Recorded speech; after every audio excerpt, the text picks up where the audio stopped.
and are just some of the words that you may hear in today's podcast. Enjoy!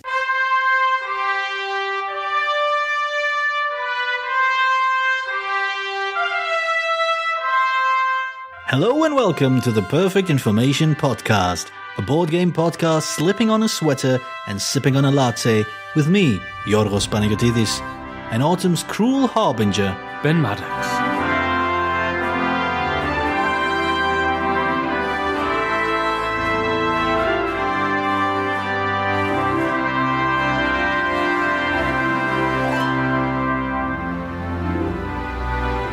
Fresh morning greetings there, Georgie. Oh, that's nice. Where's that come from? Well, I've decided that usually waking up in the morning for me is like lifting myself out of the Brea tar pits. And that is your bed. Yeah, it's like I get PTSD every time my alarm goes off. So I've decided I'm going to change that, Georgios. I'm going to grab life by the testicle and I'm going to say, no, mornings are joyful, fun experiences rather than Dante's Seventh Circle of Torture. Well, I mean, it's a step up from, waking up and being disappointed that you did wake up. I mean, it's a step up from that. Yeah, so I guess that's great. No, but mornings are great. Not a long step, but a step, nevertheless. Yeah. Morning's great, you're absolutely right. But anyway, I decided, new Ben, new dawn. Oh, is that a board game reference? Is it? I don't know, is there a game called New Dawn? Yeah, I think the new Civilization game is called A New Dawn. Because it's so different from the last Civilization game. Yes, but it's a board game reference, Georgios. Obviously. Everything I do is meticulously planned and thought out. Yes, I do believe the meticulous part, but not anything else. And just the meticulous. I think everything you do is meticulous, just, not thought out or planned. That's right. That's why it's mediocre, Georgios. All right. Because I put a lot of effort and no creativity or brain power into it. And I don't see. And still, we're not number one in board game media. I don't understand it. I don't understand it either. Anyway, Georgios, what are we talking about today? We are talking about, well, if you will, the dawn of a new passion. The morning, like 1-0. Not M-O-U-R-I-N-G. No, that's we already talked about that. That's at the other end of the scale. Exactly. No, the morning of a new passion, a new game you're excited about. It's basically why, how, when, where, whose, and whence. I said whose. Use? No, not me's. Sheep. Anyway, whose are the reasons that we fall in love with a game, or at least get hyped about a game? All right, so I want to go back, George. I want to take you back. To the time of bell bottoms and sideburns? Yes. Excellent. I wasn't born then, but I hear it's quite funky. You were born in the 70s, weren't you? Maybe. Which 70s? What was the year of your birth? It was it was a March. Anyway, so I want to take you back. First of all, before we understand what makes us get hyped, what makes us fall in love with particular games, and I'm sure this is an area we covered before, but it's worth reiterating. What made you fall in love with gaming? What was that first spark? I don't think I can pin it down to a spark, a single moment itself. Board games have for a long time, as far as I can remember, been part of my life in some form or another. Like most people, I grew up as a child with a bunch of board games around me. I remember distinctly, I don't know how old I was, maybe 10 or 11 or so. I got into a big fight with my parents about something. I was really, really mad, really dramatic. I picked up all of my board games and carried them over to the kitchen where we had our trash bin and left them there demonstrably. So like, I'm done with this. I'm making this great gesture because you destroyed something I love. Because what you bought me means nothing. I take your love and I throw it in the recycling. Yes, that's how I usually greet my parents now. Yeah. But, I mean, everybody does that, right? Probably. No, basically, I remember that. So this is one of the oldest memories I have of board games. Just, making this great gesture, a painful gesture of, getting rid of the board games I've had. And then sometime during my teens, I started playing a few board games here and there. And then they just slowly crept in, starting with video games, role-playing games, board games. I think the only point I can sort of remember as kind of starting renewed interest in these more complex board games was around 2000. I was playing Citadels. I was introduced to Citadels. I remember quite liking it. I've been playing like Settlers of Catan and Carcassonne before, and I sort of knew of them, but they didn't inspire some kind of spark in me. But this game, coupled with Zombies, which is not the best of games. Just got me really excited about this part of the hobby, or the gaming hobby itself. But I was still mostly involved with role-playing at that time, so it was still sort of in the outskirts of my own peripheral vision. Over time, as sort of time constraints sort of phased me out of role-playing, I moved closer to board gaming, and then I started buying games. I started buying games like Battlestar Galactica, Doom, Game of Thrones, and I really enjoyed them. Just picking up these random, mostly American-style games because they were new to me. I was familiar with Schmidt-Spiele, Ravensburger, and all the variations of Catan, which were everywhere in Germany at the time. It wasn't that easy to get all these American games. They were different. They were colorful. They were bright. They were funky and funny. And brash. That as well, yeah. Didn't play it, but yeah. Is that brass with a lisp? Yes. It's Sean Connery. Sean Connery's playing brass. Exactly. I mean, he is a gamer. No one talks about this. He is? What is he? Oh, no. Is he a playboy? Is that what you're saying? No. I was just going to go off on the brash thing. All right. You're going to come round. You're going to play brash tonight. Miss Moneypenny. No, I think there was this meme going around last night. A game fell on my head. I have only myself to blame. Boom. Yeah, pretty much. I mean, for me, it was kind of... I did that thing because I came in on the wave of... the golden age of board gaming trademark. So I have this theory. I have this life theory. Okay, I'm gonna run this life theory. Excellent. Never. A friend of mine once said to me, "Never earn all your money in one place." Okay. Which is sort of wise advice. If you're not, if you're self-employed, definitely. But I have I've always sort of practiced it. This sort of addendum to this: never have just one group of friends. Because people are fundamentally unreliable and they will drop you when their circumstances change. It's just a fact. And you will find yourself at a loose end with absolutely nothing to do because people have abandoned you because they've fallen in love or they've had a kid or their job has changed or they just don't see a value in the transaction that you have anymore because every human relationship is transactional. And okay. And so, I mean, maybe parents to kids, but even then that becomes transactional at some point. Okay. And so I've always subscribed to it's not grim. It's neither good nor bad. It just is what it is.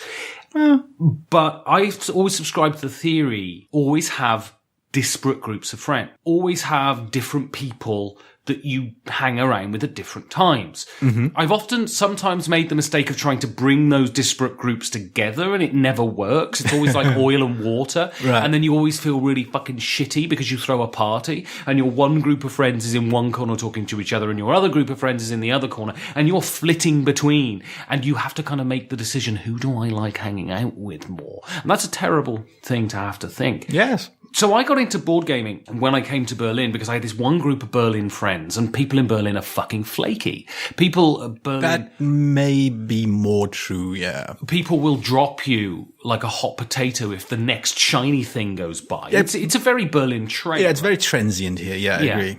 And so I got into gaming as a way to cultivate another group of friends primarily. Okay. So it was a utilitarian thing. But, and I've talked about this a lot before, when I played Pandemic, I suddenly thought, my God. I'm sick.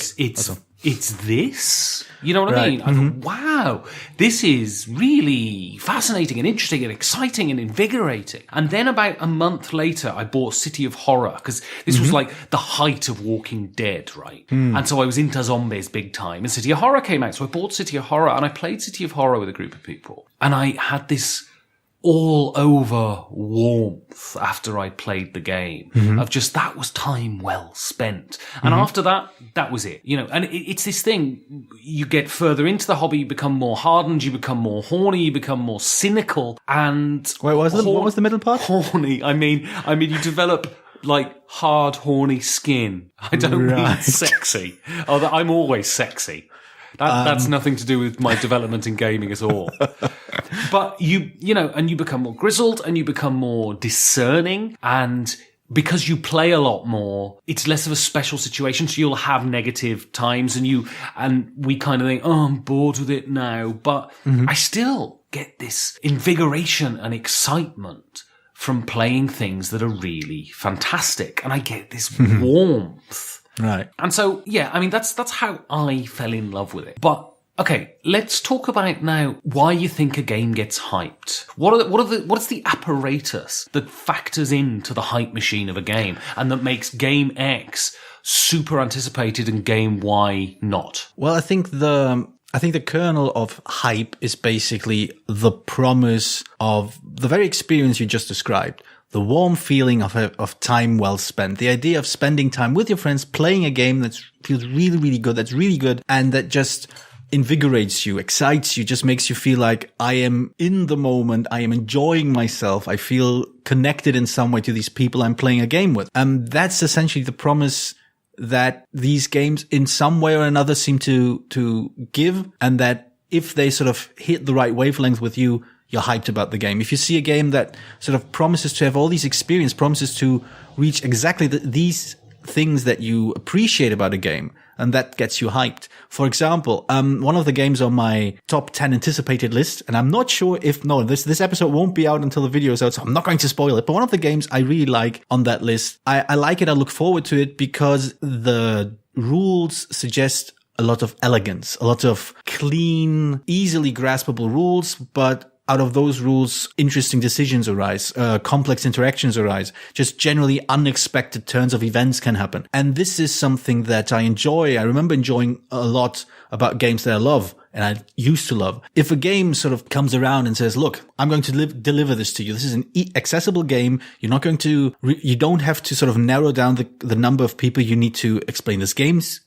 to because not everyone in your group of friends is willing to put in the effort of learning a complex game. But this will deliver something that's just as satisfying, just as nourishing, just as fulfilling as those bigger games that you like as well. Well, this is the thing, isn't it? And I always think it's lazy received wisdom when people talk about, oh, this thing's hyped and that's rubbish. I think hype is a very positive thing. I think hype is an affirmation. It's a desire. It's a hope that this thing, that you will be able to conjure fire from nothing with this one thing, and this one thing will be defining and will in 10 years' time be something you look back on. Hype and desire and love is very affirmative of the optimism of the human spirit to some degree, right? Yeah, no, I agree with you that hype has gotten a bad reputation because the connotation of hype is always that it's fake, that it's put on, that it's sort of a lot of talk signifying nothing. Hey, Shakespeare quote. Yeah, I need to point out the references I've been told. It was that Scottish lad, wasn't it? Yes. A Scottish lad who... Scottish lad. Yeah, that's one of his famous plays. Shagged his sister or something, didn't he? No. That's one of the Shakespeare... Jabbed his eyes out. I don't know who you're talking about. Shagged his sister, jabbed his eyes out, and then his wife poisoned him or something. That's the Scottish lad. That sounds like a Scottish haiku. Yeah, exactly. So basically, I think hype gets a bad reputation because people expect it to be bad, expect it to be fake, expect it to sort of deflate the moment they touch it. Well, I guess if you want to be semantic about it, right, you can argue that hype is by its very nature negative in that what hype actually means is not anticipation. Hype is groundless inflating of something's worth, right? If you look, I probably should have looked up the definition of hype, yeah. But it's that idea that, you have something that's actually pretty worthless, and just through PR and bluff and marketing and just pure huckster confidence, you make it look like the second coming of Jesus, and it's actually just John from accounts coming in to ask you if you want a cup of tea, right? If you want to be... Imagine Jesus showing up and just asking if you want a cup of tea. That would be amazing. I would prefer that than the sort of flaming sword cutting everyone down thing. If he just came in and went, all right, I'm back, by the way. Would you like a cup of tea? All right, Jay, how's it going? Yeah, I'm sound. Cup of tea? Yeah, you like it you put the milk in and the tea bag at the same time, right, Ben? Is that right? That's why you're son of God, JC. And that's why you're going straight to hell. That's disgusting.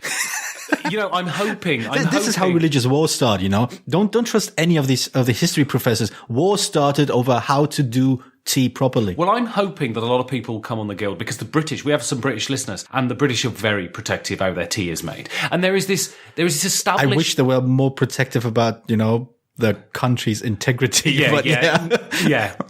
Blue passports, Georgios. We're going to get our blue passports back. Yeah. But the point is, right, so if you want to be semantic about it and say, actually, hype means this, but I'm talking about what we colloquially think of as hype, which is a game, in gaming terms, which is a game that has a lot of buzz pre-Kickstarter, then a Kickstarter thing, or before it's coming out. And I think that's essentially positive because you're essentially hoping that this will be the great thing.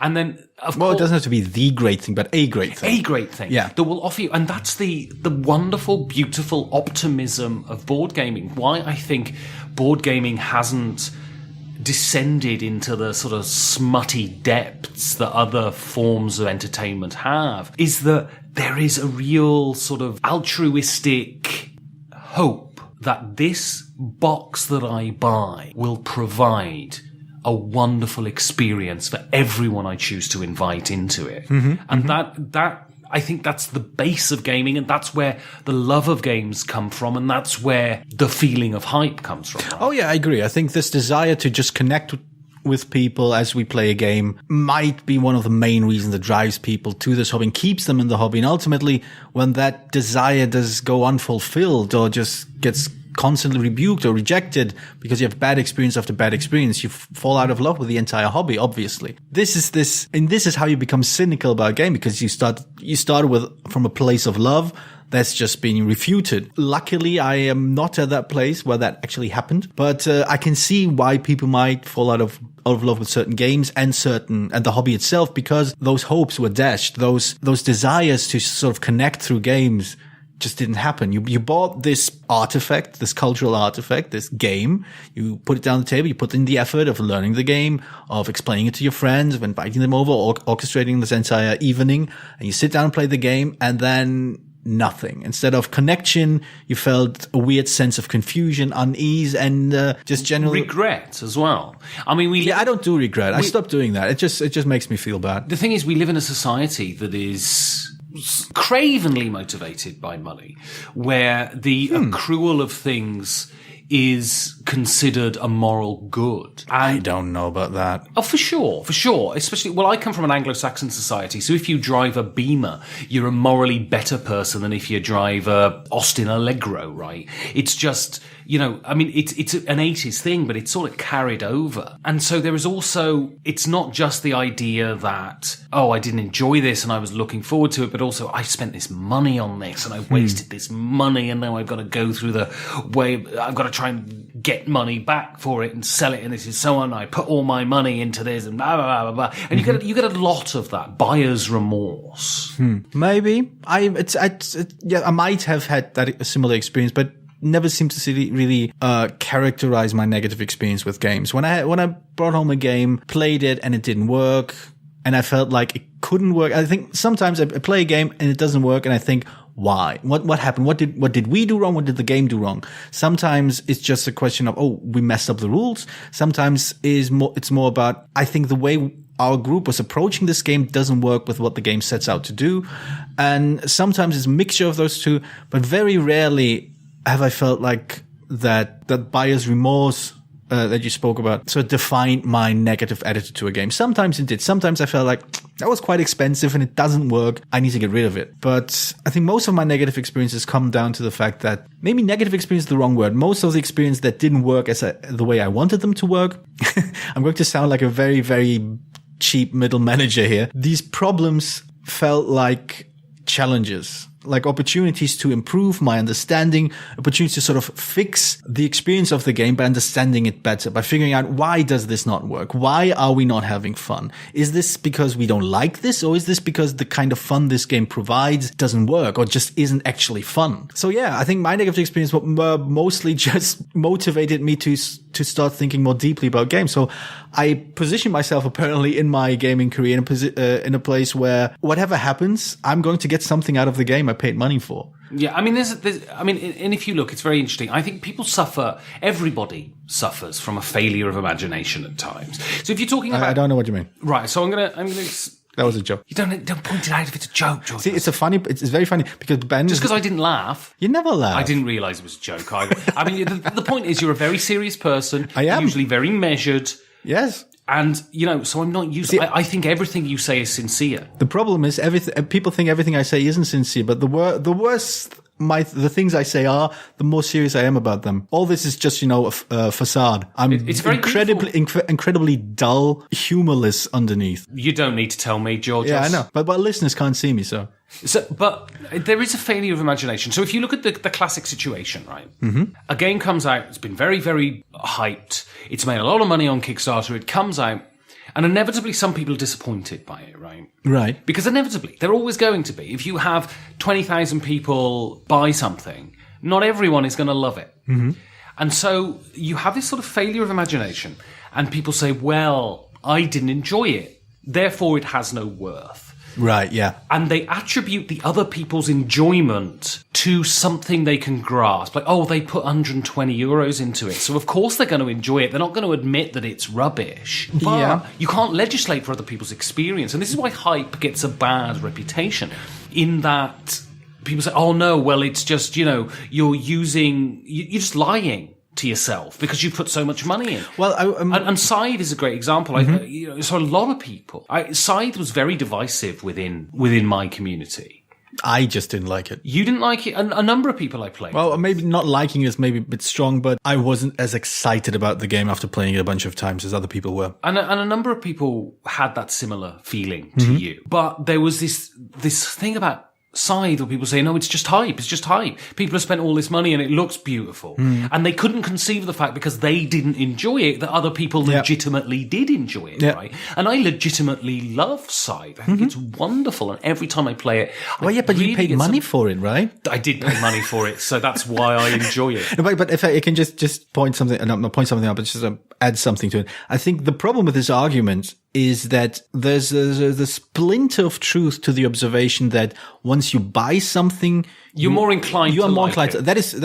That is true. That we can't deny. There are studies and everything. I think it's very uncharitable and kind of dishonest to reduce people's enjoyment of a game purely on down to the fact that that's the only reason why they could possibly like it. Absolutely. Because they paid money for it. Well, but what people are doing, because they didn't enjoy it. Yeah. And because they said they didn't enjoy it, they consider themselves crusaders of truth. Oh, yeah. What they're trying to do is intellectually find a reason why something that is obviously so worthless is considered good by people, because it obviously doesn't. I don't consider it to have value, therefore it has no value. Mm-hmm. So why do these people say it does? Everything. It's a very simple, lazy argument. Oh, it's down to money. Yeah, obviously. Yeah. Because we live in a society, as I say, where we are supposed to value money above all else. No, I think the argument only works because I think that argument that, it's all down to money only works because somewhere underneath we understand that doing anything for money is filthy. No, not understand, but we believe that doing something purely out of this kind of self-interest, out of greed, of wanting more money or spending better than other people, that's just something unseemly about it. Because we do know this. Because doing a job you hate under a boss you think is a Nazi, but you're feeding your kids and, you're providing a better life for them is noble. But just to say, I'm in this for the money. Everyone knows, I think, deep down that money is a means, not an end. Oh, yeah. And if people claim, and this is the decadence of the 80s, which is all about the money, it was all about the figures, it was all about how many zeros your bloody suit costed, right? Everyone knows that's dirty and unseemly and unattractive and fundamentally selfish and destructive to society. So when did this become the Marxism hour, Georgios? It always has been. Oh, right. Anyway, so moving on from whatever nebulous topic we were just talking about. Yes, to another nebulous topic. Give us some games you've fallen in love with and see if you can break down why. I'll do it the other way around. All right, so I ask a question and then you just answer whatever I want to. Yeah. Good. Okay, as long as that's established. Actually, I find it easy to articulate why or when I know I fall in love with a game, and then run down examples. So the moment I know I fall in love with a game is when I start laughing. It's not just because it's funny, although it often is, but just this general expression of enjoyment of something. Laughter is an expression of joy, right? Basically. And the moment I realize... That's why all women I sleep with just laugh at me all the time when we're having sex. They just fucking laugh. Like literally, from the minute I drop trow, They're just laughing. And Yeah. then, you know, we have the sex. They're fucking laughing. You have the sex. And then laughing so much that by the end of it, they're crying. Yeah, that's actually a fetish, yeah. Yeah. What was I talking about? Oh, yes. The moment Women laughing at me when we're having sex. Yeah, that's funny. Yeah, so basically the moment I find myself laughing, I think most of the time I just laugh out loud. People who've played with me, if I play a game, I start laughing at some point. I mean, they notice that when I'm really enjoying it, I think this is really good. There's some games, like the last experience I've had where I was not laughing out loud, was just amazed, was when I played Concordia the first time. I was just amazed at how everything sort of clicked, how everything worked together. I think subsequent plays sort of mellowed my opinion a little bit, in that I wasn't quite as over the moon about it as I was after the first play. I think it's still very, very good, but it kind of lacks the moment where I want to laugh about the game, but the experience, not about the game, but where I want to express my enjoyment of what happens. It all feels a bit constrained and a bit conflicted and very, very good, but not laughter-inducing. Games that made me laugh, for example, were games we've talked about, Chaos in the Old World. The first time where somebody seems to sort of take the lead and all of a sudden cleverly played card completely dashes their hopes. There's an element of Schadenfreude in there, but it's all in good fun in that game. And it just generally leads to a lot of, laughter at the table, and that just sort of binds people together. They feel like part of the community, and even the person who's getting screwed over, for the most part, sort of is in on the joke and goes like, oh no, my favorite point creating mechanism, whatever. So, it's stopped. It's the back and forth, it just is fun, for lack of a better term. And then there are other games, like the first time I played Doom, the board game, like the old one, where the Marines are utterly outnumbered and they run away, and then they open a door and I just place 4 more huge monsters in their way, and they go, oh my god, we are utterly screwed. It just generated laughter. This mixture of helplessness and just laughing at the over the top unfairness of what you're faced with. And all these moments basically are when I realize this is a fantastic, and I'm falling in love with this game, because it creates moments of laughter, moments of genuine joy and connection between people. Yeah, we're in the... Oh, I'm getting all new agey here. We're in the moment. We're enjoying this moment together. We are part of this group and we're interacting, and, we identify as a unit now because we are sharing an experience in good fun, in good natured fun. And we just feel like, this is what kind of friendship feels like. I mean, whether you call it in the moment, the flow state, engrossed or immersed, whatever it is.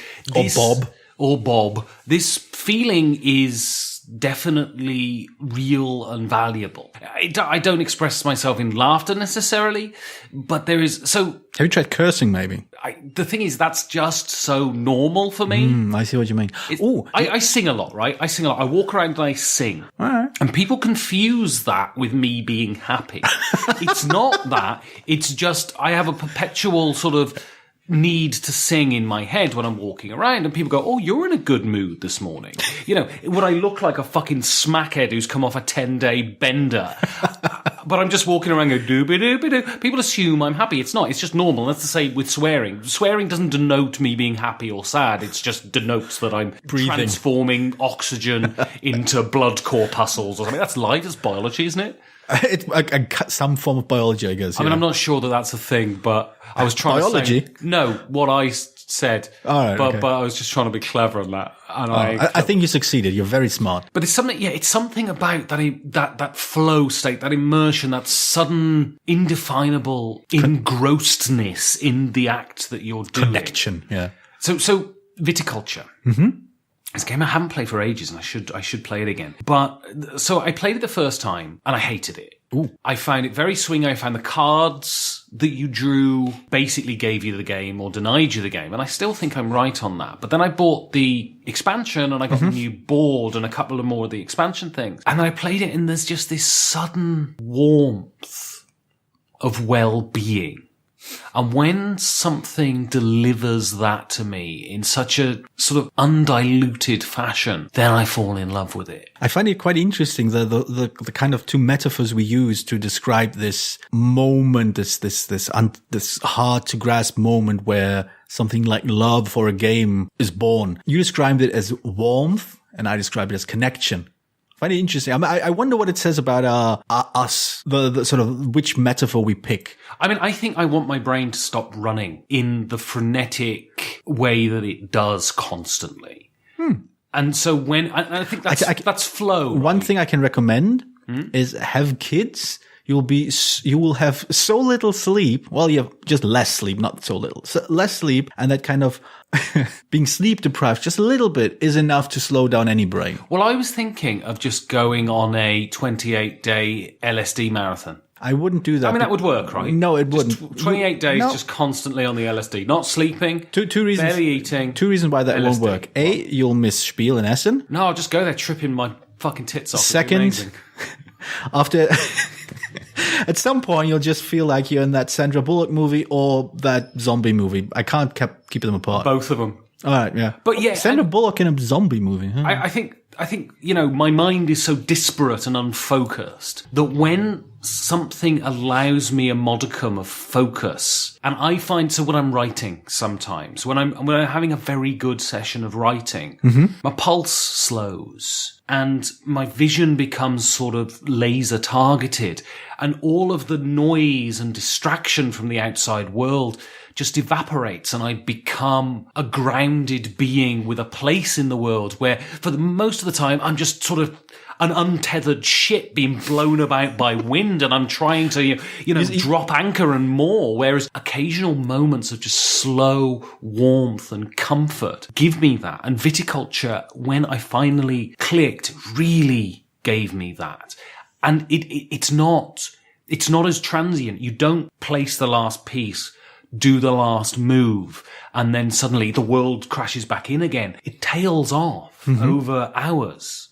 And a good night's gaming makes you feel like you have a purpose, if that's not terribly, terribly pretentious. See, if I compare it to my experience with writing and gaming, it's kind of the opposite end. I think when I start writing, when I get into the state where I'm really, things actually get coming together, I get more energized and excited, and pulse goes up, and I'm bursting at the seams. Basically, I have never quite had the same experience with a game, not in this intensity, but I had the same experience in the sense that once the game is over, it doesn't stop. For me, there's this long afterglow about it lasts a couple of days where I just feel like this was, I could sort of spend this energy, mental energy, social energy, whatever. I got something out of it. I got something came back to me in a way that really centered me, grounded me, that I can sort of walk around the following days just feeling good, just confidence, I think the word I'm looking for. And when you fall in love with a game, and this sounds hugely pretentious, but it's a case of transubstantiation, right? Oh yeah, that does sound pretentious. Where the game transforms itself from cardboard and wood and little bits of plastic into something else, but into something that is still cardboard, wood, and little bits of plastic, but there's this sort of synergistic transformation into something that is hugely valuable. But wouldn't you say that this is the kind of mindset that every hobbyist has by default? The moment that you become a hobbyist or a board gamer, like a passionate board gamer, you stop seeing the game as cardboard cards and bits and pieces. Absolutely, of course. Because the way you described it is exactly that's literally what I see when I'm going to Spiel this year. This is what I see. I don't see cardboard, I don't see art, I don't see pieces, plastic, miniatures, whatever.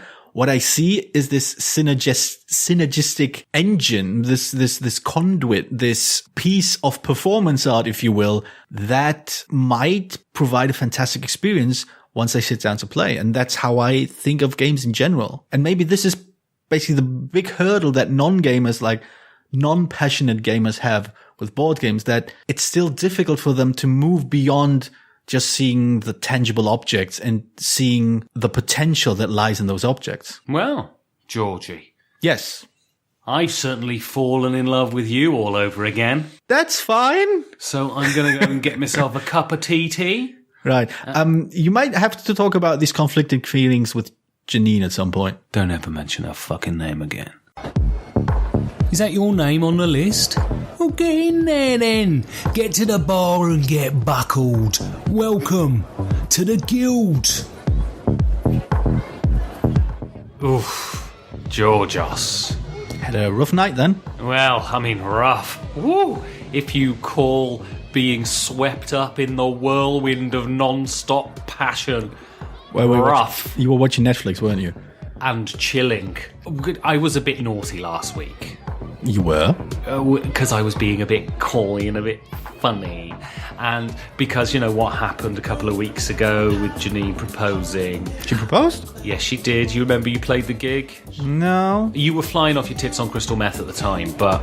Yeah, that does sound like me. No, I don't. I think you're wrong about that. Remember you played that Greek folk song? Yeah, no. I think you're wrong. I don't think she proposed. Anyway, she did propose, and no, she didn't. And you know, I was a bit coy, and I last week pretending I didn't know who she was. But you know, ever since she slipped that ring on my finger. Wait. That's not a euphemism, Georgios. It is a cock ring. She bought an engagement ring. Yeah, and so it fits my slender finger because she knows what size it should be. This is more detail than I ever needed to know. But ever since she slided that ring on my finger, Georgios, we have been...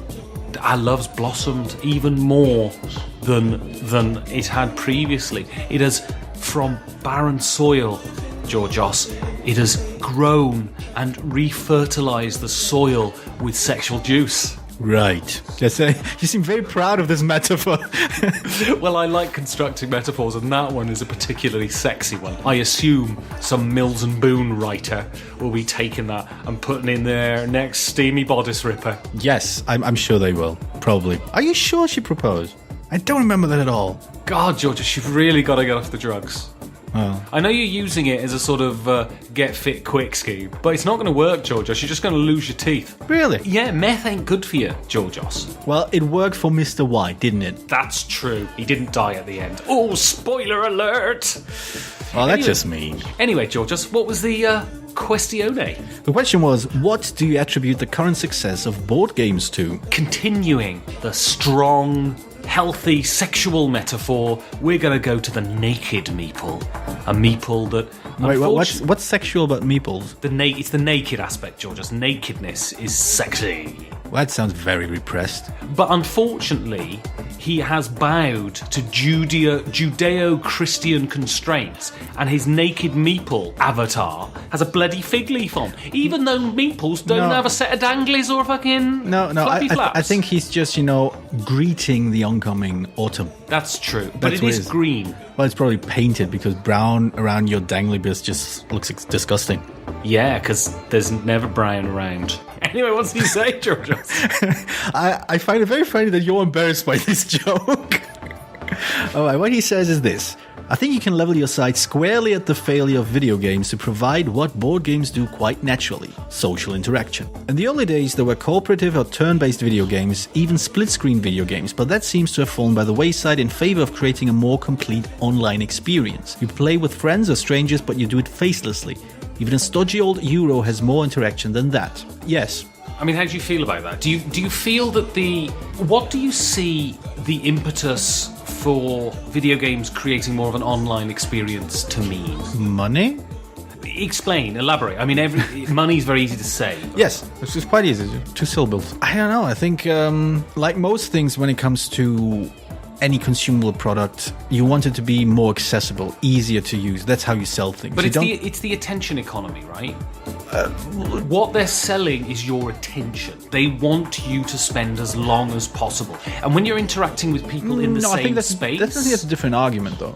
It's a different argument to what I'm saying. I think that's part of it, too. I think what I'm trying to get at was that if you have a game that you can turn on at any time you want, whenever you want to play, no matter when, and you will always have somebody to play against, and it's not a computer, that makes it easier to play. That makes it more accessible. That's why online gaming works so well. It doesn't matter what time of day or night it is. But that's why it's good to the consumer. I'm asking why it's good to the companies that produce the games. Why they went away from the FIFA on the sofa next to your mate experience more to really focusing on this online experience. Well, because it sells for the reasons I just said. That's why I think. I think it's these online games sell to the consumer base because they're easy to play. Imagine if you could play a Euro game, or what I'm saying, a board game, and you didn't have to rely on your flaky friends showing up on time. Imagine no matter what time of day or night it is, you can just go into your living room, set up the game, and find people to play with. Just imagine, like let's not think about, if it's even logistically possible and who would show up. But these are just details. But just the concept of playing a board game whenever you want, however you want, any time of day or night, in your underwear, fully dressed up, doesn't matter. That's just better, a much bigger sell to people who might consume that kind of thing than having a game and saying this is a great game. It works best with 4 players. If you don't have 4 players, you can't play it. The thing is, though, I might sound like a terrible Luddite and in 10 years be cringing at this pronouncement, because there's a lot of talk, with Oculus and things like this now, of having sort of augmented reality gaming. Right. In that you sit in your room and you have a sort of augmented reality version of you sitting across the table. Right. And we play the game. Right. Like Pokemon Go on steroids kind of thing. Okay. Right? But I think it's not just about social reaction. It's almost the willful analog nature of it that brings people to it. It's that rejection of the digital world to some degree. I think this is why there's always a furore when there's an app in a game. Part of the reason I think people come towards games is because they don't want the cyber to be the cyber? What are you, Donald Trump now? I'm trendy, aren't I? That's a trendy word, isn't it? Yeah, the American president uses it all the time. So does Rudy Giuliani. Well, look how successful he's being at the moment. He's loving it. He's practically not leading. He's practically not the president, except in name. He's literally loving his life. Yes, I'm sure he is. Hashtag winning. There was another weird guy. But part of it is the rejection of that. So I wonder whether this Oculus sort of augmented reality future that people envisage, board gaming will remain resilient to that. I kind of hope it does, but I just wonder whether it will, or when us stodgy old fuckers are dead, that it will be completely dispensed with. I think calling it the willful rejection of the digital is elevating it into something that I don't think it quite is. I don't think it's something as coherent or as tangible as a... I'm not saying it's conscious. I'm not saying it's a conscious thing. It's just a desire to not be in front of your computer. Okay, yes. Which what I said before was just a fucking fancy way of saying that. Yeah, I can sort of see that. Yeah, but still, my kids aren't at the age where they are surrounded by smartphones and screens all the time, but already they are watching like videos on my console, my video game console. I think people notably younger than us are going to grow up and grow into a world where digital media is just ubiquitous. It's inescapable, and they're going to have a very different attitude to it than we do, because to us it's still something invasive. To them it's as not. I'm guessing it'll be as humdrum and normal as having wooden doors or having glass windows. That's just the way it is. The romanticism of a time in which you didn't live is very alluring. So while I have friends now who are calling their kids by 1940s names. Oh God, I hate that so much. And, wearing clothes from retro shops, I think that is always attractive, and I think there would always be room for something that is sort of consciously out of kilter with the normality of everyday life, right? And I think analog gaming even now falls into that to some degree. I don't know. I'd be maybe, but I'm not happy with that. I don't want gaming to be this quaint little nook that people go into. No, but I think part of the reason of its success is because people see it as that, but the people who are creating within it don't see it as that at all. They see it as vibrant and contemporary, and then what it becomes is vibrant and contemporary. Hopefully, yeah. So, moving on. Yes. To... Who else is moving on? Colin Gillespie. Oh, yeah. It's a double up. We've doubled up on the Canadians thus far today. What does he say? This might be a Canadian guild today. Maybe. See, it's so funny. That was amazing. I know. I think it's one of the smartest jokes I've ever made. I think that the rise of modern board gaming can be tied directly to the development of the internet and social media afterwards. Hobby games have been around for decades, but I believe that it is no coincidence that they took off at an exponential rate beginning in the late 90s and early 2000s, and another rate increase in the late aughts, early 2010s. And then he says something about abbreviating decades since the turn of the millennium. This is accepted wisdom, right? That it's inevitable, that the internet is the reason for the gaming explosion. People trot it out all the time. You're the contrarian, George. I am the contrarian. Tell me why that is not an entirely valid proposition. Or if it is it an entirely valid proposition? I think you can't deny that it has played an effect. Because the internet has played an effect on everything. I fall into the trap, and you often, sometimes smugly, pick me up on this. Of using personal experience as evidence, right? Right. But my entire connection to the gaming hobby, from learning about what games to pick up, finding people to play with, arranging game nights, getting to know people, even to the point where this year's Essen, I'm sort of arranging times to have a drink and go for meals with people. Well, weren't you just, loudly telling everyone you're just going to be drunk all the time? Well, now you're sort of measuring out your drinks? Indeed. What's happening to you, man? I'm getting old, Georgios. but it was all mediated through the internet. Yeah. I would not be a gamer today if not for the internet. And although I don't want to fall into the trap of using my personal experience as evidence, I would also suggest that I don't think this is an invalid proposition, that I'm not alone in this. There are many like me.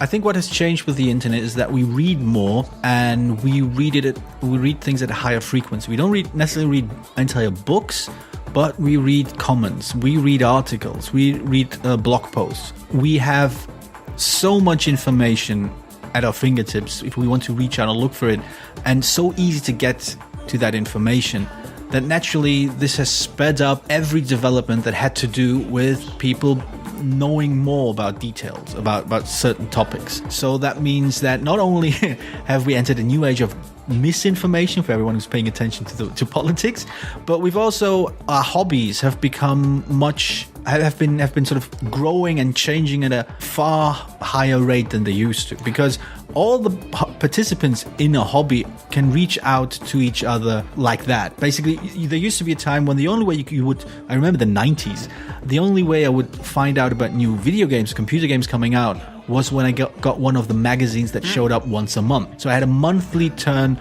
of, I read something, I talked to my friends about it, I got excited, had completely absurd arguments about it, and then the next month came around, and maybe I bought a game in between. Now this rate has been reduced significantly. Well, the point is, right, it's not just, so you have that thing where if you wanted to be immersed in the hobby, maybe, so computer games, for example, there was a show called Games Master on Channel 4 that was on once every week on a Tuesday for 30 minutes. So you had a magazine that you'd read, probably for your favourite sort of console, and Games Master. Right.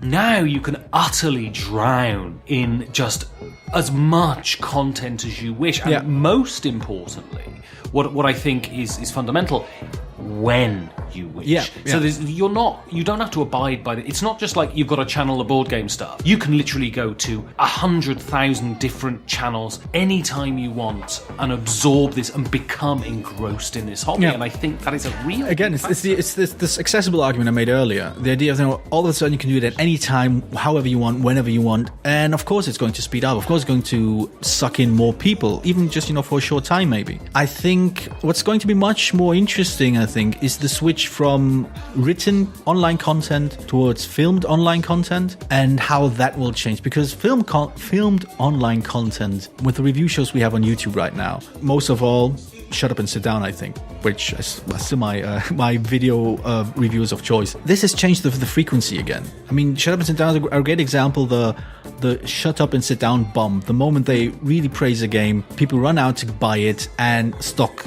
depletes. And just for a while, certain games just weren't available in certain areas because Shut Up and Sit Down loved praised the game so much, rightly so in most cases. I think this is going to be, because this is, I think, is again a step back from what we had before. We had this boost where everyone could find everything at any time. We're now moving back to, all right, when is my favorite review going to review a new game? Am I going to get excited about that? And those reviewers being, physical beings in reality can only produce so much content and so much well-done content per day, per week, per month, that you start entering a new cycle. Like every 2 weeks a new video comes out, and then we might get excited about a new game. We might run out to get a new game, and we have this ebb and flow all of a sudden. But for every Chateaubriand that's a shut up and sit down review, right, there's a lot of I supplement my diet with a lot of McDonald's meals in between, though. You know what I mean? Yes. So, I've got a constant craving for it, for food, and I can't have a Chateaubriand because it takes longer to prepare. Anyway, so moving on, third Canadian of the day, Daniel Perello. Yeah. What does he say? While I do agree that the rise of the internet and social media and a bit of rejection of all that has helped the hobby grow, we could have just skipped to him then. Yeah. I think it was the creation of Settlers of Catan, then Carcassonne, then Ticket to Ride that is largely responsible for its current state. And I think he's half right and half wrong. Come on, then. I think he's half right in the sense that those three games were influential. The fact that they were easy to understand and accessible, at least for their times, mattered. The fact that they differed in what they offered from what a lot of people were used to from other board games is very important. But the question that I find far more interesting, or rather that, well, I'm not quite sure there's as easy an answer as this reply seems to suggest, is that why those three games? Why not any of the other games that came out? Why isn't Citadels one of the big games in there? Why is it Settlers of Catan or Carcassonne? But if we knew that, we'd all be millionaires, right? Well, no, I'm not saying, what I'm trying to say is what factors led to those games rising to the top. What's so interesting is I was listening to the State of Games the other day. Right. And they were talking about fads of gaming, phases of gaming. And they were talking about this phase, the late 90s, early 2000s, okay? What's so interesting with the North American experience as opposed to the European experience is these games were like illicit hipster things that only the coolest little shops sold. And the coolest guy, you'd been playing Talisman for 10 years, and then this guy turns up with this fucking weird, cool thing, and the rules are only in German, and you have to get paste-ups on the cards, and it all became this sort of very in-the-know, winky sort of thing for how they were representing this. And I think that's really interesting. And that's why I think... That's very funny, especially because I grew up in Berlin, here in Germany. Settlers of Catan was the opposite of cool and hip. And that's why I think... especially for gamers. American board gaming. I mean, because kind of, North Americans are kind of cooler than us, really. I don't know, but it's kind of cool. But gaming, the people attracted to gaming seem to have a different character from what I've seen in America than they do here. Oh yeah, there's a different play culture, definitely. It's a sort of hipster, cool thing that goes along with their soccer and their drinking Stella Artois beer. It's a very different character. This is funny because all these details you describe would just get slightly bored and or annoyed looks in Germany. Right, I mean... I drink Stella. I like watching the football, and I play Settlers of Catan, and people go, square. Right, exactly. And so it's really interesting. It's really interesting the different perspectives that people have on these things because of just popularity. Oh yeah, but I think it would be interesting to figure out just to generally understand the dynamics of this hobby more. Why those games showed up? Was it just a question of which games got a proper distribution channel and were sold at a reasonable price at gaming shops and found the right groups that would sort of popularize them amongst their friends? Maybe people in the early 2000s bought a bunch of games and only Settlers of Catan is remembered, and something like Tikal or something like Taj Mahal or Alhambra, just nobody remembers them because for some reason they didn't quite work for them. And the question would be why? Well, all right then, Georgios. Well, I've got to have a couple of drinks, refuel. You know what I mean? Unbuckle whatever it is you're hiding under your pants. That's a penis, Georgios. And that's a penis that has worked very hard. Wait. You buckle on your penis? I buckle it under my trousers. Okay, yeah. No, try save that. Yeah, I'm not a biologist, Georgios. I don't know how these things work. No, you screw them off, and then when you need it again, you screw it back on and put the button in the back. All right, you're an engineer. Yes, at heart I am an engineer, yeah. All right, well, I'm going to go and get a drink. Can I interest you in something to drink, Georgios? I'm just falling a little asleep here because I'm so shagged out. Do you have a vomit bag? Say goodnight, Georgios. Oh! It's crass, unsophisticated, and emotionally manipulative. It's this week's review.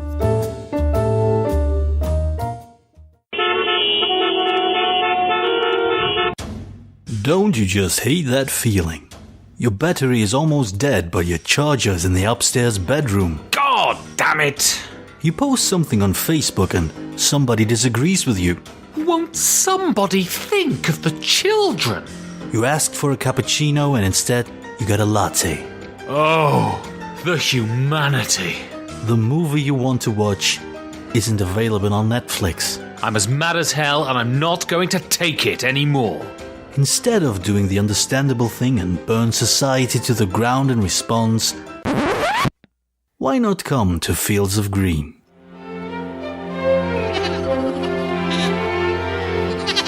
Ooh. Enjoy the serenity and relaxing flow of owning a farm. Dip your toe into socialism as you share cards with your neighbors, each of you picking according to your need. Of course, Mrs. Trotsky, you can have my chickens. Make sure to invest into water towers so your crops don't dry out. Feed your livestock so you can sell them on the market.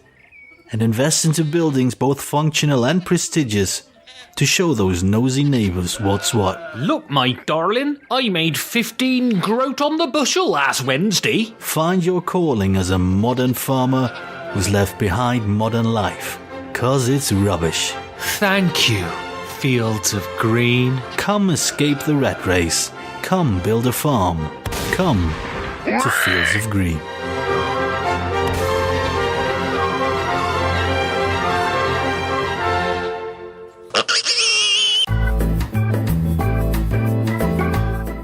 Yeah, skip to the end. It's the one-sentence review. Fields of Green evokes all of the gentle lowing and the pastoral idyll of farming, with none of the muck, filth and slaughter, and so drowns in its own niceness. Fields of Green is best described as a board game version of the music of Enya, which is both the highest praise and harshest criticism this game deserves.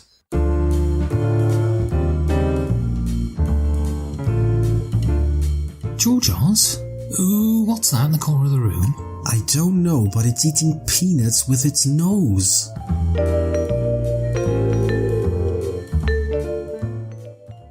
All right, so the elephant here was wearing a power suit, Georgios, some power armour. Were they? Which it took off and then replaced with a dirty old pair of dungarees and a hoe, and it's gone outside and it's now digging up carrots. Amazing. Your metaphors, once again, mind-blowing. Pretty great. So, basically, this is a reskin of Among the Stars. Let's say a tweak. A reskin and a tweak. Because I haven't played Amongst the Stars, but I've played Fields of Green. Right. So, do you think the reskin was necessary, and has it improved the game? The reskin itself, I don't think it's really changed much about the game. I think the fact that it's about farming makes it more tangible, makes it more grounded, makes it maybe even more approachable to people who might be put off by all this alien space station kind of stuff. I can see why. I think it makes sense to me that, a more normal, down to earth, style setting would be more appealing to a larger group of gamers. So that kind of works. That's fine. The game itself is the changes. I haven't played any of the expansions of Among the Stars. I've played Among the Stars, I think 2 or 3 times now, and I thought it was fine. I didn't quite understand why people were so excited about it. It wasn't bad at all. Not at all. It wasn't even boring or anything. It was fine. It was a solid game. It worked. There was some interesting decisions, but it never pushed me far enough to go, I need to have this in my collection. And Fields of Green does change a few things, just as far as I can remember. It adds more of a spatial element to it, but ultimately it's not fundamentally different. I think if you have one, you don't really need the other. And is this worthwhile? Do you have a conceptual issue with the reskinning of the game? Oh, no, not at all. Even though I just a few weeks ago realized that I seem to like space-themed games because space-themed games because I have quite a lot of them and I quite enjoy them. I don't think the theme. I don't think I have an issue with it at all. If anything, I might even prefer the Fields of Green setting because there's just something. What's the word you've been using when you talk about Clemens? Parochial, something more warm, something gemütlich. Yeah. Look it up on Google. Cozy. Yeah, yeah, and it's nice. It's inviting. It's just nice. It creates this relaxed, inviting atmosphere of just, building your farm, expanding your farm, spending spending time, watering your fields, stuff like that. And it's fine. It's enjoyable. It's unlikely to rise to the top of my most appreciated games list. It will most likely be on the top 3 of my favorite gardening style games list because I don't play those kind of games really. But no, I think the change works. The change is sensible. In general, it seems a bit cleaner, both visually and rules-wise. I remember being confused about a few things in Among the Stars, which I wasn't in this game. But for the most part, the experience of playing the game is similar. It's card drafting, it's tableau expanding, it's looking for combos and keeping them going at the right rate. I mean, I can't really talk much about this because I haven't played Among the Stars, but the farming appealed to me more. Right. Sci-fi I find cold and distancing, doesn't really bring me in. I'm not a big sci-fi fan. Right. And I'm always sort of suspicious of a reskin. Because even though I talk about, themes aren't important, mechanics are the thing, and I think that's broadly speaking true, but of course, the ultimate goal is when you have a complete syncing of the two elements, and they seem justified in their relationship to each other. So I'm always a little suspicious. If the game is that easily reskinnable, well then, is the game aspiring to the greatest heights of what a game can be? So I'm always a little suspicious. But I guess the question I want to ask you is, do you feel like it's a bit cheap that they would just reskin the sci-fi and make it a farming game because farming's kind of cool within gaming? Well, I disagree on 2 points. A, farming is not cool. Not even in gaming. If you look at Farmville and all of those things, if cool, okay, popular is a better word to use. I mean, people seem inextricably drawn to these kind of themes. Yes, this is something I honestly don't understand, but then I'm a city boy. The fact that, I can wake up at 6 a.m, wade through, piles of dung to get to the pigsty and, milk my cows or whatever, wherever they keep the cows. Maybe they're not in the pigsty. I find that generally somewhat repulsive. I like the city being a cleaner version, or at least my home being clean. I like the fact that I don't need to physically work to eat and drink something. I can just, buy stuff, put it in my fridge and eat and drink whenever I feel like it. I like these civilized concept we've introduced in urban areas. So I've never had this desire to retreat back into, a state where, farming is, the way of life. So, that does nothing for me. I don't think it's so much cheap because you have to think about Among the Stars takes place in a space station with aliens and, wild technology. It's all purely fiction with barely relation to reality. The underlying dynamics though of expanding structure or like an area, making it work, supporting it with energy, or in Fields of Green, supporting it with water and having certain areas be nearby one another. That game mechanic can be transported onto other themes. And in Fields of Green, the theme makes more sense. I mean, it literally makes more sense because it's closer to reality than it is in Among the Stars. So if anything, I think this retheming improves the game because it's less about abstract concepts dressed up in fancy sci-fi nomenclature. And instead it becomes about, building a farm, having a certain having certain fields where you grow certain crops, where you have, or you have livestock, or you have just buildings where you, keep stuff that you need, like grain, things like that. It all makes much more sense. I think it fuses the theme and the mechanics much better than Among the Stars did. And Among the Stars as a game still worked. It was still perfectly functional and enjoyable, but Fields of Green does it better. So, what did you think of my interactive, candid photo montage? Well, it was certainly an experience.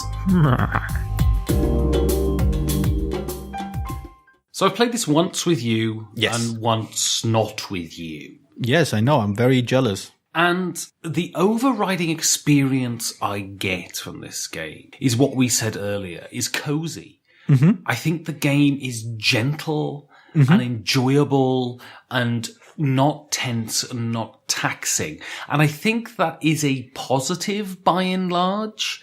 Right. But the game isn't exciting, right? Yeah, I think that's a pretty good description. Yeah, I think it's cozy, it's accessible, it's sort of lets you build your own little farm, fiefdom, whatever you want to call it. I think fiefdom sounds funnier, even though it's wrong. Although it's a farm, but nevertheless, carry on. It is a farm. Basically, you're expanding your field. Basically, you're expanding your farm. You make it's yours. It's literally only yours. Nobody's messing it up. Nobody is attacking you. Nobody is screwing things up or anything. It's just yours. You set your goals, how far you want to, what you want to do, and then you do that. I think if anything, taking a page out of the design section, they should have seen that entire thing through. And this now becomes my pet peeve again.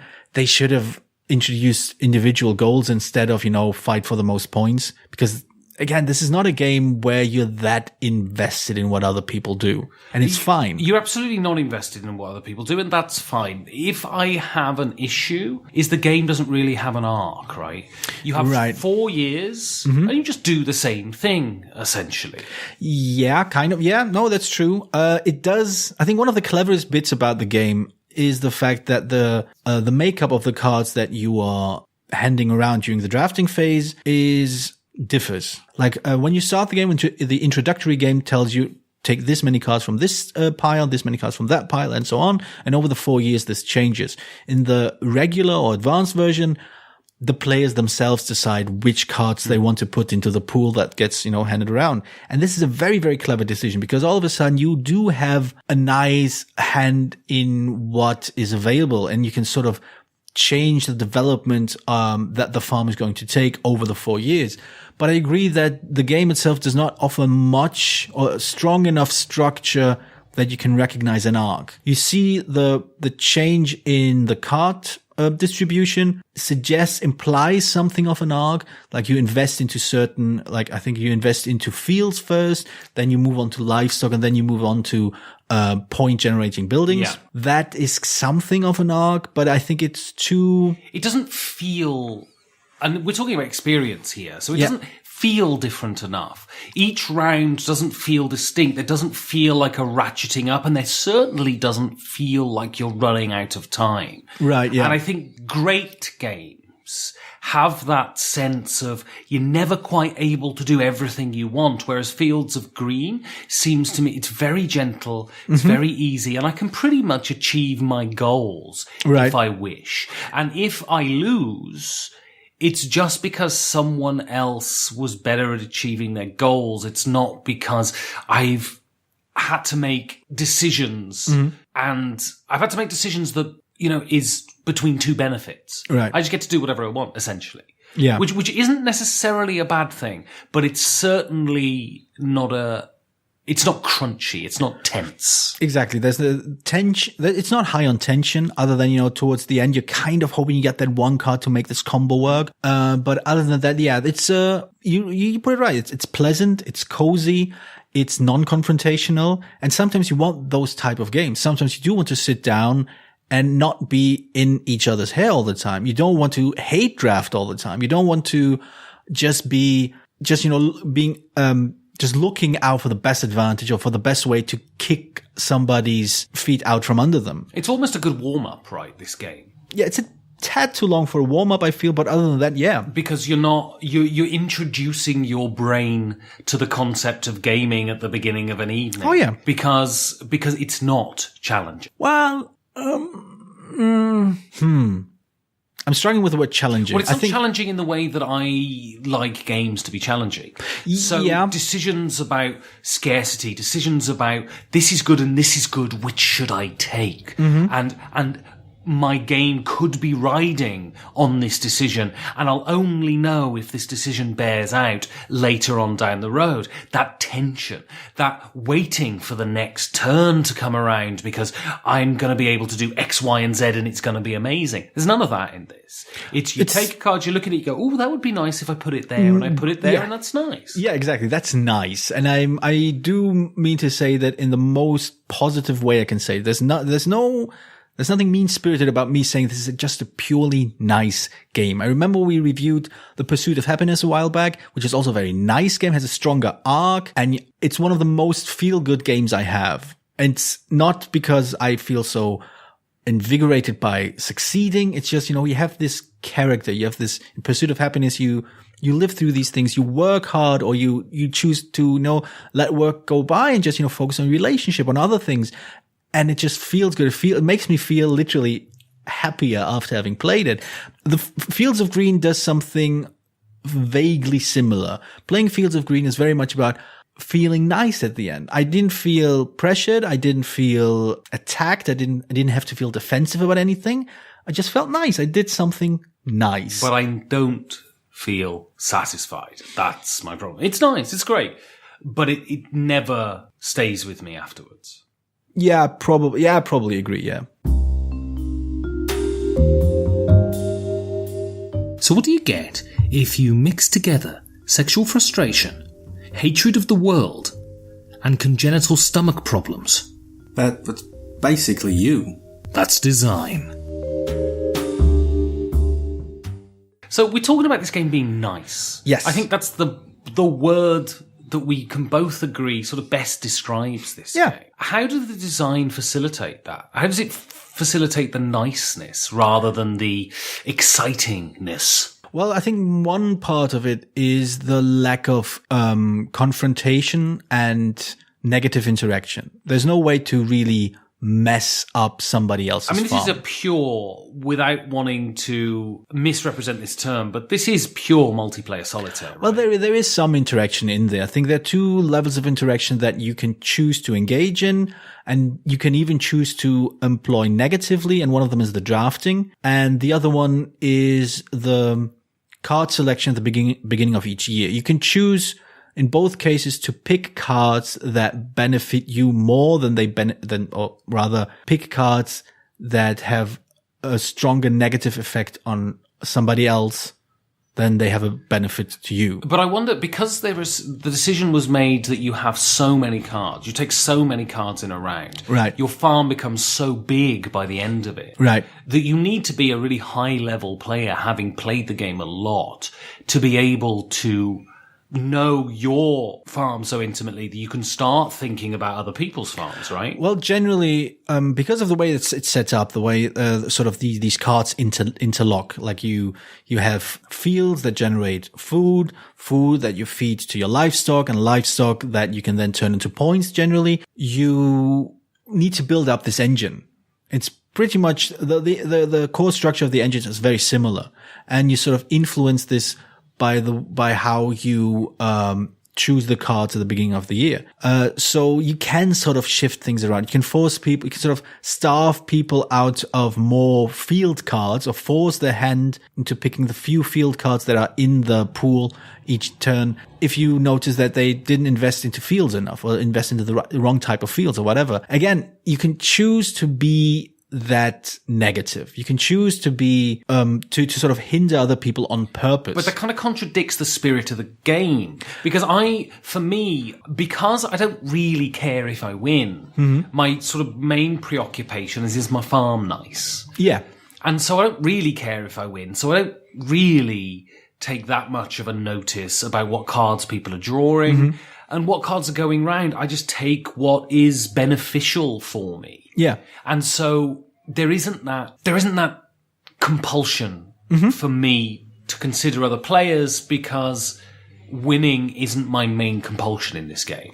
Yeah, I think part of the reason is that there's no one of the reasons this game feels so nice and where you don't feel pushed into competition with other players is that it's very nebulous just what the goal is that you're trying to reach. Just how many victory points are you going for? Yeah. Is 12 a lot? Is 50 a lot? You're not sure. Right. After you've played a bunch of games, you can sort of narrow it down what kind of point range you're looking at. But even then, you're only looking at this point range in comparison to other players. And if for whatever reason they end up on a different track where the points don't add up quite as much, you're kind of aimless in that way. So you're not pushed towards competition. You're not pushing towards going, all right, I need to take this card because this will generate 4 victory points, whether this card will just generate 2 victory points. You just don't know.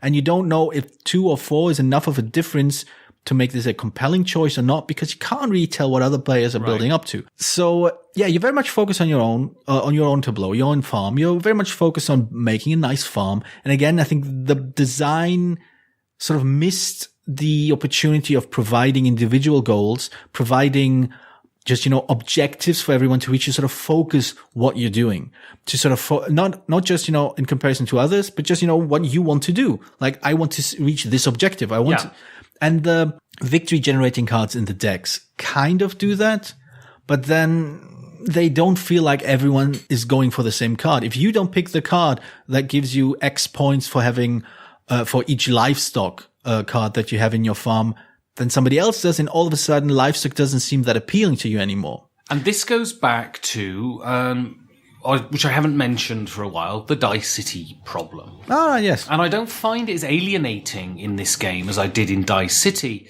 But again, there feels like there's no curating of the experience in the sense of there's these cards, you choose these cards, and you can pretty much choose what you want to do, what you want from the off. There's no, and what endgame goals do is lead you in a direction at the beginning of the game, introduce you to the game. Again, this is a game that doesn't do that. Again, this is a game that just lays all your options out before you, which is a more of an evolving trend in board gaming I'm noticing. Yeah. And then says, just do what you want. That is not, and what that does for me is remove constriction, it removes impetus, and it removes agency. And that's why I found it very alienating and difficult in Dice City. In this game, it removed tension for me, which is not to say I didn't enjoy it. It just meant that it didn't have the characteristics of the games that I love. I think I agree with you that, it removes constrictions, yes. It removes pressure, yes.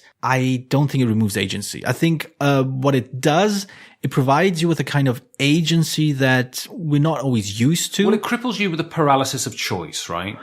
To a degree. Well, yeah. I think where it doesn't complete the thought, when it doesn't complete its goal, is that it doesn't lay out the choices, the overarching strategic choices you can make. You can need to find your own way towards a strategic goal. It just tells you there are goals you can reach, but it doesn't tell you exactly what they are, other than a vague lots of victory points. Yeah. It doesn't tell you can go for a livestock victory and it looks like this. You can go for a so-and-so victory. It looks like that. It just tells you, there's victory points all kinds of ways. Have fun combining it. And there's so many very simple fixes they could have to actually just introduce an element of regard for the other players. Be the person with the most poultry in the game and get this many points. Be the most person with the most equipment in the game, get this many points. Rather than all focusing it down onto your farm, opening it up and allowing you to look at other people's farms more and consider them when you're taking cards, then opens the game up and makes it less solipsistic and more interactive. Yeah, but I think that is a much more fundamental change design-wise than it first appears, because in order to do that, all these farms need to be legible to other players, and they're not. I mean, they're barely legible to myself when I play it. Well, this is why Seven Wonders is so strong, because they went with icons that are very readable, and so you can look, and I mean, of course, the genius is that you're only really interested in left and right. Yeah. But, you're then able to easily distinguish what other people are doing. Yeah, you're right. It's a change in writing. It's a change in presenting what the cards do, which I don't know how fundamental that is. I'm not a game designer, but I think there are ways to make the game more exciting. Yeah, I agree. I think, but still, there's something I like this about Dice City. I like this about Pursuit of Happiness. I like this about this game as well. All of which were games that, Vangelis Bagiartakis, was involved in or designed himself, in that they are not set out to be about how do I obsess about what other people are doing? How do I look out for number one? They're all about, create something, build something, reach something. But whereas, Dice City had fairly distinct ways of reaching certain victory points, all, visible to everybody else. And Pursuit of Happiness had this natural arc, and you had this, victory point track running alongside as you play the game. Fields of Green doesn't have one or the other. And I think there's just one key turn of a design missing to sort of narrow it down. But maybe one of the reasons why that was done was to give players more agency, more self-determination, more choice. And because in Fields of Green, you can choose to be a dick to other players. In other games, you can't, because the fact that you need to get more points than somebody else means that you have to kind of be a dick at some points. And this game has none of that. And that's kind of nice. Again, the magic word. And maybe that's the goal. Playing this made me want to play. So what did Fields of Green, the farming simulation, make you want to play, Georgios? It made me want to play the game that you've already mentioned in the review. It's a game that's been Fields of Green predecessor, Among the Stars, has been compared to somewhat negatively and somewhat unfairly. But it is literally the game that Fields of Green makes me want to play, because that game is sleeker, it's faster, it's it's a more colorful, for lack of a better term. And that game is Seven Wonders. Seven Wonders, the defining card drafting game, even if it wasn't the first one. It's been around for 7 years now.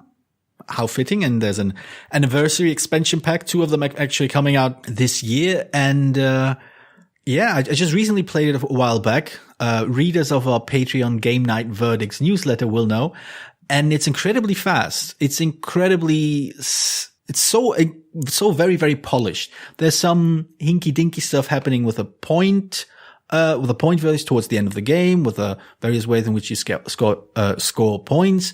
But it's a much more focused game. It focuses your attention much more than Fields of Green does. It puts a heavy emphasis on hate drafting, and it's much more graspable in what you're supposed to do and what you can do and what you're going for. But still, it just makes me want to play because it's a more established, more familiar take on the card drafting mechanism than Fields of Green.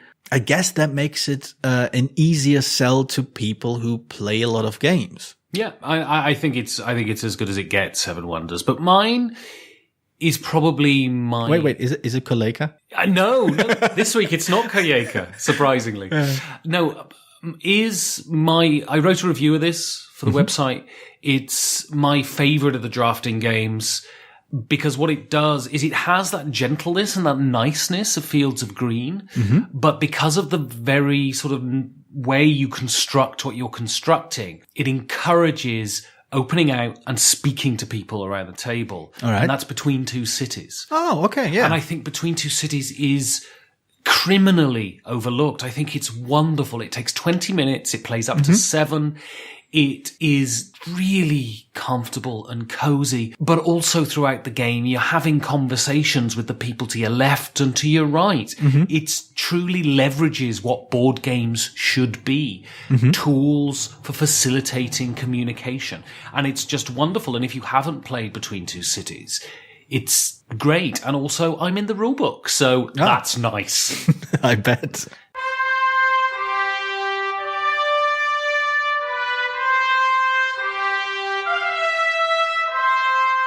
My nerves are jangling, my knees are weak. Georgios, is Essen coming soon? Are you excited, Amundo? What?